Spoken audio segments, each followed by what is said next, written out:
Em 1921, no Brasil, você talvez tivesse no bolso uma moeda como essa, no valor de R$ 100, ou um tostão, como era chamado na época. Com ela era possível comprar 8 bananas nanicas, ou então 6 balas de coco. Vamos que você tivesse mais, R$ 2.000. Esse valor era muito? Na verdade, era pouco ainda. O montante equivalente a R$ 1.000 era chamado de conto de réis, e isso vinha da época do Império. E com 2 contos de réis, ou seja, R$ 2.000, 100 anos atrás você comprava 2 dúzias de ovos ou então uma galinha. Olá, amigos da história! Nesse período aí o Brasil era outro, tinha em torno de 30 milhões de habitantes, uns 15% da população atual, e mais ou menos a metade dessas pessoas já vivia nas cidades. Mas o país ainda era fortemente agrário, muito dependente das atividades rurais, e com algumas terras ainda sendo desbravadas. A industrialização estava bem no começo, mas será que a vida dos brasileiros de 100 anos atrás era assim tão diferente da nossa? Olha, a primeira grande diferença é que em 1921 a maioria, 80% dos brasileiros, eram analfabetos, não sabiam ler nem escrever, alguns mal assinavam o próprio nome ou sabiam fazer algumas operações matemáticas, fazendo contas nos dedos, por exemplo. Foi nesse período que começou um grande clamor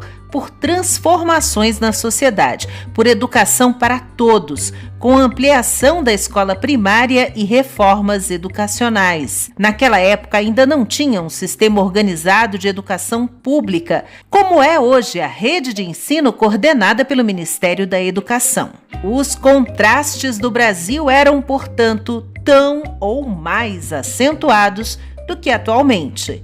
No Rio de Janeiro, que era a capital do país, enquanto a coluna social da revista O Malho, de 1921, trazia a foto de pessoas elegantes no clube ginástico português, a revista Careta mostrava a distribuição de brinquedos para crianças pobres na Policlínica de Botafogo.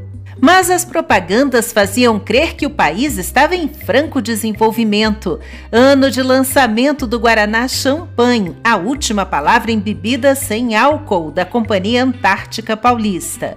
Os grandes armazéns das Casas Colombo anunciavam as roupas e toucas de banho de mar para usar nas praias chiques, além de ofertas de automóveis de luxo para casamentos, passeios e excursões. Aliás, em 1921 começaram a ser montados os primeiros carros no Brasil. Muita gente aí curiosa, interessada em acompanhar de perto a fabricação de um automóvel em São Paulo. E um campeão de vendas, o então legalizado Lança Perfume, perfeitamente aceito na sociedade, um símbolo do carnaval. Este da marca Ipiranga, que se gabava de ser melhor que o produto estrangeiro e os similares nacionais. Por falar nisso, Protocolo foi o nome da marchinha do maxixe de carnaval que fez sucesso no Brasil em 1921. Naquela época, assuntos políticos também viravam letras de música para os foliões. No ano anterior, em visita ao país, o rei Alberto I da Bélgica dispensou o protocolo e agiu como se fosse um cidadão comum. Até tomou banho de mar em Copacabana e inspirou uma composição que dizia: o rei Alberto, ao pisar este solo, mandou às favas o protocolo. O rei Alberto, ao pisar este solo, mandou às favas o protocolo. Conquistou logo o feliz dia dos brasileiros, a simpatia. Assim, Alberto I, ao mundo inteiro, deu uma lição. Mandou a injustiça, com pirueta, da verdade. carnaval. E este era o visual dos Arcos da Lapa, no Rio, em 1921, quando da visita do rei Alberto. No mesmo ano, a cidade assistiu a uma grande ressaca do mar, que virou notícia na época e rendeu muitas fotos, como esta, na Enseada da Glória, ou essas aqui no Leme, mostrando o estrago do avanço da água. E aqui temos um registro também do Rio, da recepção no Palace Hotel do Conde de... Sim, ele ainda era vivo, com o filho dele, o príncipe Pedro de Alcântara de Orleans e Bragança, primogênito da princesa Isabel, ela que acabou morrendo em 1921, ou seja, há 100 anos. Essa foto foi horas antes de eles embarcarem para a Europa. Esse aí era um palácio que não existe mais, o Monroe, que nesse período, no Rio de Janeiro, era a sede provisória da Câmara dos Deputados e depois abrigou o Senado. O prédio foi demolido em 1976. Esse outro lugar aí também não existe mais, mas existia em 1921, como mostrado no registro do famoso fotógrafo Augusto Malta, da saída das pessoas da última missa celebrada na igreja de São Sebastião dos Capuchinhos, porque essa igreja foi destruída quando o Morro do Castelo, onde ela ficava no Rio, foi demolido numa reforma urbanística. Enquanto isso, em São Paulo, essas são imagens da época dos mercadinhos nos baixos do viaduto Santa Ifigênia, além de diversas cenas das feiras livres na capital paulista.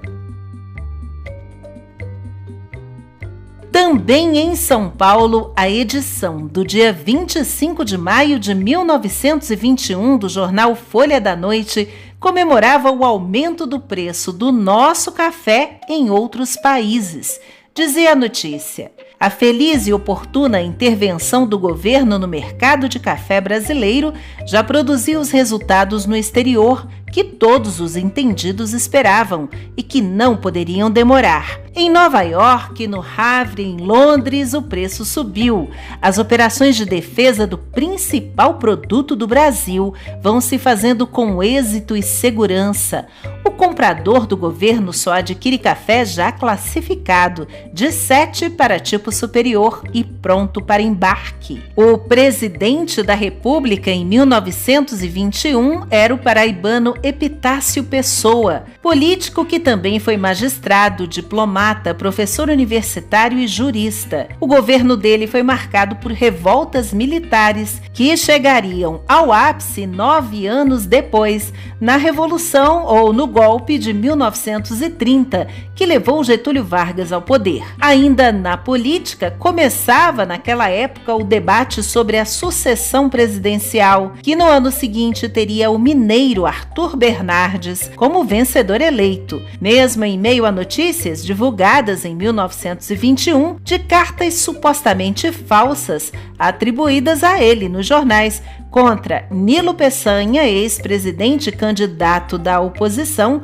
e contra o Marechal Hermes da Fonseca, outro ex-presidente, representante dos militares, o que gerou um grande escândalo e iniciou uma crise. A política sendo política em 1921.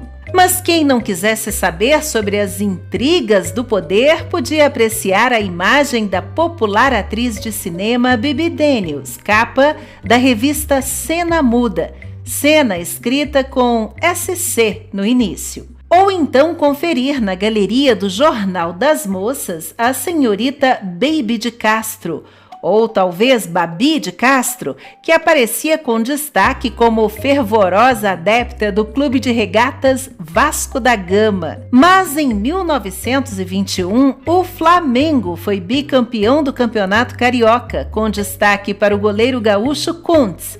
Aliás, no Rio Grande do Sul, o Grêmio foi o campeão daquele ano.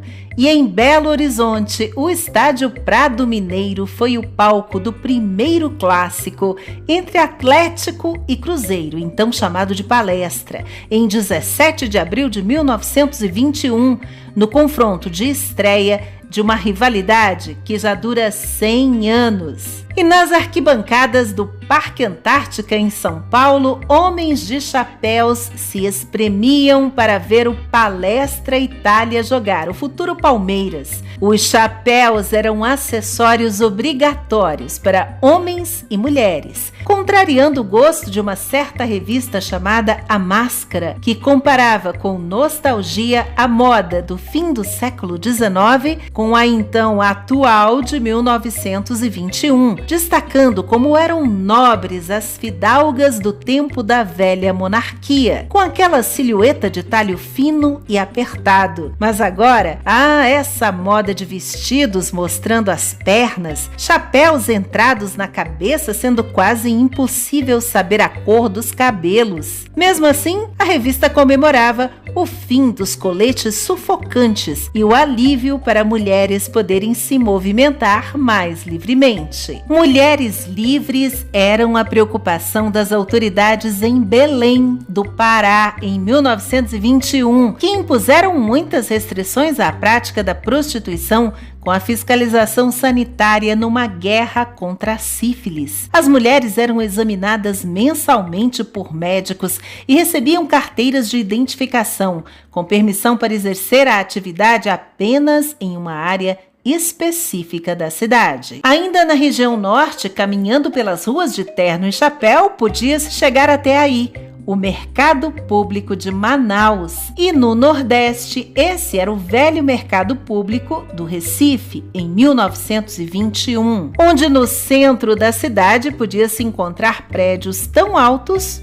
como esse. Já em Alagoas, o jornal de maio daquele ano dava notícia de um ataque dos cangaceiros ao povoado Paricônia. Por aquela região já se divulgava o confronto entre os policiais da Volante e os bandoleiros do sertão. Um deles, ainda jovem, lideraria um bando e seria conhecido como Lampião. 1921 marcou o início de uma série de mudanças pelas quais o Brasil passaria, que marcariam a história do país até hoje, 100 anos depois. Gostou deste vídeo? Então, obrigada por assistir. Se inscreva no canal para acompanhar as novidades e até a próxima com uma história a mais.